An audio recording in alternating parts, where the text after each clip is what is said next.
நீங்கள் இந்த உலகத்திற்கு ஒத்த வேஷம் தெரியாமல் தேவனுடைய நன்மையும் அவருடைய பரிபூர்ணமா சித்தம் என்னதென்று அறிந்து உங்கள் மனம் புதிதாகிறதுனாலே இந்த நன்மையும் பரிபூர்ண சித்தத்தையும் அறிந்தாலே மனசு கொஞ்சம் புதுசா மாறுன்றாரு.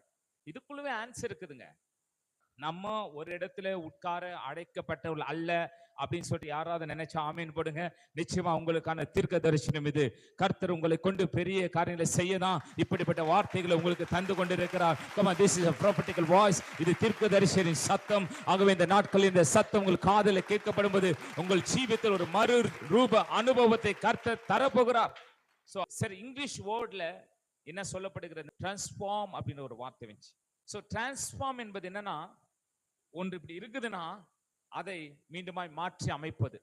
இப்ப நான் இருக்கிறேன்னா, அப்புறம் இந்த ட்ரெஸ் போட்டுக்கிறேன், இந்த ட்ரெஸ்ஸுக்கு இப்படி இருக்கேன், திடீர்னு ஒரு வேட்டி குத்திட்டீங்கன்னா அது வேற மாதிரி ஒரு மாற்றம். அதே மனிதன் தான் அந்த மாற்றி அமைக்கப்படுகிறான். இப்படியாவது ஒரு விதத்துங்களிலே முன்பு இருந்ததை காட்டிலும் இல்ல முன்பு இருந்ததிலும் கொஞ்சம் வித்தியாசம் பருவதான் மாற்றம். உண்மைதானே?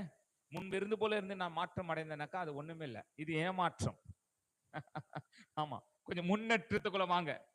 ஆமா, மாற்றத்துக்கு ஒரு முன்னேற்றம் தேவைப்படுகிறது. ஆமென். நான் கர்த்தர், நான் மாறாதவர் சொல்றாரு. அவரும் மாற மாட்டாரு, ஆனா உங்களை மாத்த விரும்புறாரு. ஆமென் சொல்லுங்க. இதை பார்த்து கொண்டிருக்கிற பிள்ளைகள் வாழ்க்கையில ஒரு மாற்றம் தேவை என்றால் இன்றைக்கு சப்மிட் பண்ணுங்க.